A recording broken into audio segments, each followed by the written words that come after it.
بسم اللہ الرحمن الرحیم۔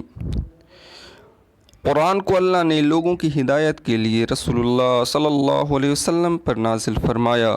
قرآن ایک رہنما ہے، نور ہے، زندگی گزارنے کا طریقہ ہے۔ آج ہم نے اس کو سیکھنا چھوڑ دیا، پڑھنا چھوڑ دیا اور سمجھنا چھوڑ دیا۔ اس کے الفاظ کا ادا کرنا ہمارے لیے مشکل ہو گیا، اس سے انسیت اور محبت کم ہو گئی۔ اس چھوٹی سی ویڈیو کے ذریعے قرآن کے الفاظ کو یاد کرا کر قرآن سے محبت اور انسیت پیدا کرنے کی کوشش کی گئی ہے۔ فیلن، فا یا زیر فی، لام دو پیش لن، فیلن، فا یا زیر فی، لام دو پیش لن، فیلن، فیلن، ہاتھی، فیلن، ہاتھی، فیلن، ہاتھی، ایلیفینٹ، فیلن، ہاتھی، ایلیفینٹ۔ بسم اللہ الرحمن الرحیم۔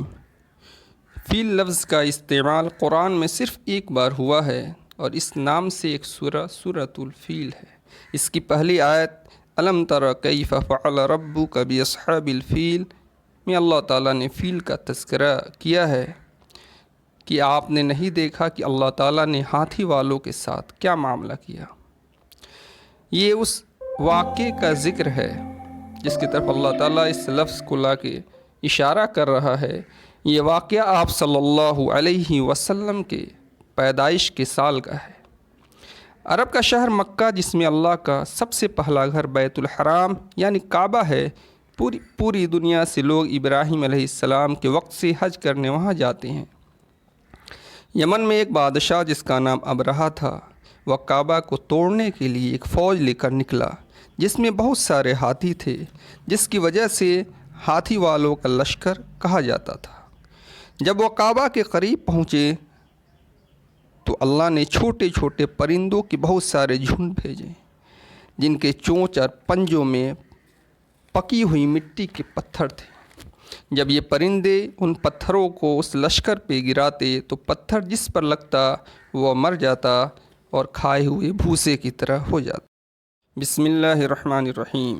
نون الف زبر نا، قاف زبر قا، ناق، تا دو پشتن، ناقتن، نون الف زبر نا، قاف زبر قا، تا دو پشتن، ناقتن، ناقتن، اونٹنی، ناقتن، اونٹنی، ناقتن، اونٹنی، شی کیمل، ناقتن، اونٹنی، شی کیمل۔ بسم اللہ الرحمن الرحیم۔ ناقہ لفظ کا استعمال قرآن میں 7 بار ہوا ہے۔ سورہ اعراف میں 2 بار، سورہ ہود میں 1 بار، سورہ شعراء میں 1 بار، سورہ شمس میں 1 بار، سورہ اسراء اور سورہ قمر میں 1 بار۔ ناقہ کے معنی ہے اونٹنی۔ قرآن میں 7 جگہوں پر اسی اونٹنی کا تذکرہ ہے جو قوم سمود کی فرمائش پر حضرت صالح علیہ السلام کے معجزہ کے طور پر ظاہر ہوئی تھی۔ حجاز اور ملک شام کے درمیان ایک ہجر کا علاقہ ہے، یہاں قوم سمود کی بستی آباد تھیں۔ یہ قوم اللہ کی عبادت کو چھوڑ کے بتوں کی عبادت میں مشغول تھی۔ اللہ نے ان کی ہدایت کے لیے قوم سمود ہی کے ایک فرد حضرت صالح علیہ السلام کو منتخب کیا اور نبوت سے سرفراز کیا۔ حضرت صالح علیہ السلام نے قوم کو اللہ کی عبادت کی طرف بلایا اور بتوں کی پوجا کی خرابی بیان کرنا شروع کیا۔ قوم نے ایمان لانے سے انکار کیا اور ان کو جھٹلانے لگی۔ آخر میں ان لوگوں نے حضرت صالح علیہ السلام کے سامنے یہ شرط رکھی کہ اگر وہ سامنے کے پہاڑ یا چٹان سے ایک ایسی اونٹنی نکالے جس کے پیٹ میں بچہ ہو اور وہ باہر آ کر فوراً بچہ دے تو وہ ان کو سچا مانیں گے اور ان پر ایمان لائیں گے۔ حضرت صالح علیہ السلام نے اللہ سے دعا کی اور اسی وقت ان سب کے سامنے پہاڑ یا چٹان سے حاملہ اونٹنی نکلی اور اس نے بچہ دیا۔ کچھ لوگ ایمان لائے اور باقی لوگوں نے انکار کیا۔ پھر حضرت صالح علیہ السلام نے کہا کہ یہ اللہ کی اونٹنی ہے، اس کو پریشان مت کرنا، اللہ کی زمین میں چرے گی اور پانی پیے گی۔ کچھ دنوں کے بعد قوم کے کچھ ظالموں نے اس اونٹنی کو مار ڈالا، پھر اللہ نے عذاب بھیجا اور جو لوگ ایمان نہیں لائے تھے وہ ہلاک اور برباد ہو گئے۔ بسم اللہ الرحمن الرحیم۔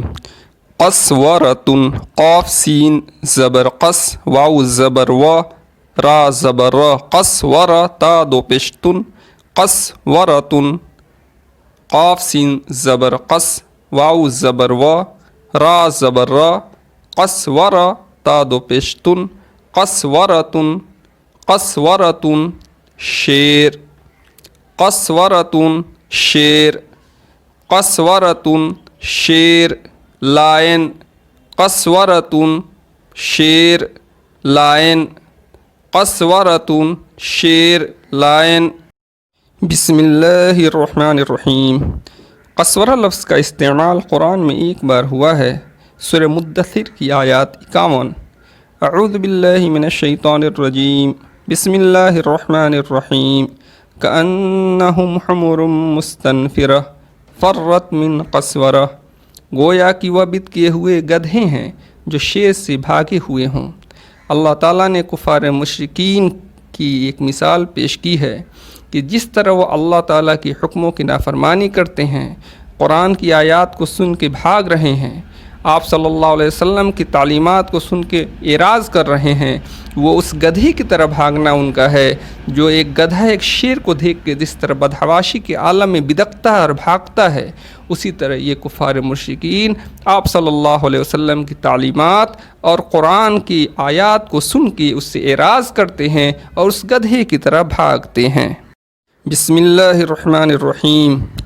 ذال حمزہ زیر ذی، با دو پیش بن، ذی بن، ذال حمزہ زیر ذی، با دو پیش بن، ذی بن، ذی بن بھیڑیا، ذی بن بھیڑیا، ذی بن بھیڑیا، ولف، ذال حمزہ زیر ذی، با دو پیش بن، ذی بن بھیڑیا، ولف، ذی بن بھیڑیا، ولف۔ بسم اللہ الرحمن الرحیم۔ ذئب لفظ کا استعمال قرآن میں 3 بار ہوا ہے۔ سورہ یوسف آیت 13، 14 اور 17 میں۔ اس لفظ میں ذئب یعنی بھیڑیے کا لفظ کا استعمال یوسف علیہ السلام کے واقعے کے بارے میں ہے کہ یعقوب علیہ السلام اللہ کے نبی تھے، ان کے 12 بیٹے تھے، ان میں سے ایک حضرت یوسف علیہ السلام بھی تھے۔ حضرت یعقوب علیہ السلام ان سے بہت محبت کرتے تھے۔ دوسرے بھائیوں کو یہ بات ناپسند تھی۔ بھائیوں نے پلان بنایا کہ یوسف کو کسی اندھیرے کنویں میں ڈال دیا جائے، اس طرح سے یوسف علیہ السلام سے نجات حاصل ہو جائے، اور حضرت یعقوب علیہ السلام صرف ان سے محبت کرنے لگیں۔ اس پلان کو پورا کرنے کے لیے وہ لوگ حضرت یعقوب علیہ السلام کے پاس پہنچیں اور کہنے لگیں کہ اے ہمارے باپ، یہ کیا بات ہے کہ یوسف کے معاملے میں آپ ہم لوگوں پر اعتبار نہیں کرتے؟ ہم تو اس کی بھلائی چاہنے والے ہیں۔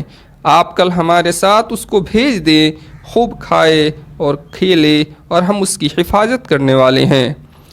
یعقوب علیہ السلام نے کہا کہ مجھے غم ہوتا ہے کہ تم اس کو لے جاؤ، اور ڈرتا ہوں کہ بھیڑیا اس کو کھا جائے اور تم لوگ اس سے بے خبر ہو۔ یوسف علیہ السلام کے بھائیوں نے کہا کہ اگر اس کو بھیڑیا کھا گیا اور ہم ایک طاقتور جماعت ہیں تب تو ہم نے سب کچھ برباد کر دیا۔ پھر وہ لوگ یوسف علیہ السلام کو لے جا کر ایک گہرے کنویں میں ڈال دیا، اور ان کے کپڑوں پر جھوٹا خون لگا کر حضرت یعقوب علیہ السلام کے پاس روتے ہوئے عشاء کے وقت اندھیری رات میں پہنچے اور کہنے لگے کہ اے ہماری باپ، ہم نے آپس میں دوڑ لگائی اور یوسف علیہ السلام کو سامان کے پاس چھوڑ دیا تو اس کو بھیڑیا کھا گیا، اور آپ ہم پہ یقین نہیں کریں گے اگرچہ ہم سچے ہوں۔ حضرت یعقوب علیہ السلام نے فرمایا کہ اب صبر کر لینا ہی بہتر ہے۔ بسم اللہ الرحمن الرحیم۔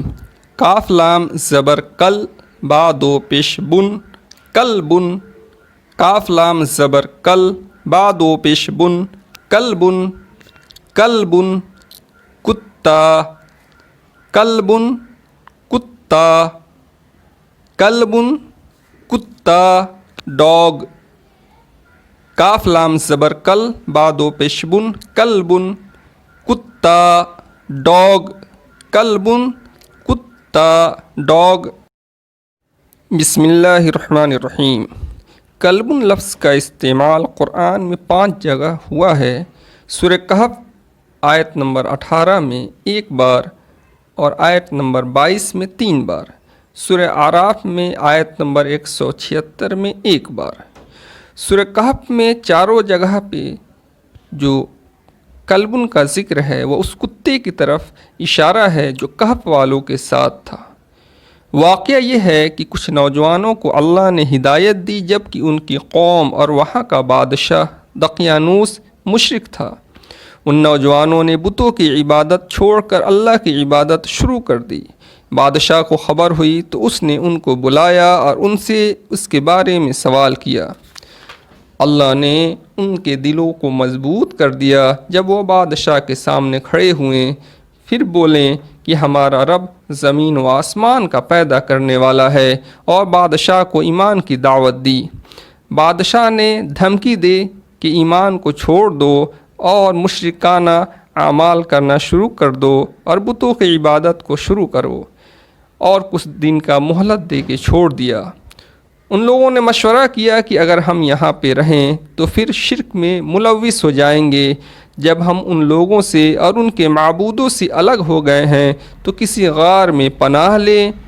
جب یہ غار میں پناہ لینے چلیں تو راستے میں ایک کتا ان کے ساتھ ہو گیا۔ پھر یہ ایک غار میں داخل ہوئے اور اللہ سے رحمت کی دعا کی۔ پھر اللہ نے ان کو 309 سال تک اس غار میں سلائے رکھا، اور ان کا کتا بھی غار کے چوکھٹ پہ دونوں ہاتھ پھیلائے ہوئے تھا۔ پھر ان کو اللہ نے اٹھایا اور ان لوگوں نے اپنے میں سے کسی کو کھانے کا سامان خریدنے کے لیے بازار بھیجا۔ وہاں 300 سال پہلے کا پیسہ دیکھ کر لوگوں کو شک ہوا اور یہ خبر بادشاہ تک پہنچی۔ اس وقت کا بادشاہ ایمان والا تھا۔ پھر وہ سب لوگ غار کے پاس آئے اور پوری بات سنی۔ پھر یہ لوگ غار میں لیٹ گئے اور اللہ نے ان کو موت دے دی۔ اور کہف والوں کے ساتھ ان کا کتا بھی اسی غار میں دفن ہو گیا۔ یہ اس سورہ کہف میں اللہ تعالیٰ نے 4 بار کتے کا ذکر کیا، کلب کا ذکر کیا۔ ایک مرتبہ اللہ تعالیٰ نے سورہ اعراف میں آیت نمبر 176 میں ذکر کیا ہے۔ اعوذ باللہ من الشیطان الرجیم، بسم اللہ الرحمن الرحیم۔ فَمَثَلُهُ كَمَثَلِ الْكَلْبِ إِن تَحْمِلْ عَلَيْهِ يَلْهَثْ أَوْ تَتْرُكْهُ يَلْهَثْ۔ تو اس کی مثال ایک ایسے کتے کی طرح ہو گئی جس پر تو اگر حملہ کرے تو بھی وہ اپنی زبان کو نکال کے ہانفتا رہے، اور اگر تو اس کو چھوڑ دے تو بھی وہ اپنی زبان کو نکال کر ہانفتا رہے۔ اللہ تعالیٰ نے ایک ایسے شخص کا یہاں بیان کیا ہے جس کو اللہ تعالیٰ نے علم دیا تھا، حقیقت کی پہچان دی تھی، جو ایمان والا تھا، اللہ کو پہچانتا تھا، لیکن اپنی نفسانی خواہشات اور مال کی محبت اور دنیا کی محبت کی وجہ سے اس نے دین کو ٹھکرا دیا، گمراہی کو اپنا لیا۔ تو ایسے لوگ جو حق کو چھوڑ دیتے ہیں اور گمراہی کو اپنا لیتے ہیں دنیا کی محبت میں، تو وہ اسی کتے کی طرح لالچی ہوتے ہیں جو اپنی زبان کو باہر نکال کے اپنی لالچ کا اظہار کرتا ہے۔ تو ایسا شخص بھی اس کتے کی طرح ہے جس کو اگر مارا بھی جائے تو زبان اس کی باہر رہتی ہے، اور اس کو چھوڑ بھی دیا جائے تبھی اس کی زبان باہر ہی رہتی ہے۔ اللہ تعالیٰ نے لالچی شخص کا ایک مثال پیش کیا ہے کتے کے ذریعے۔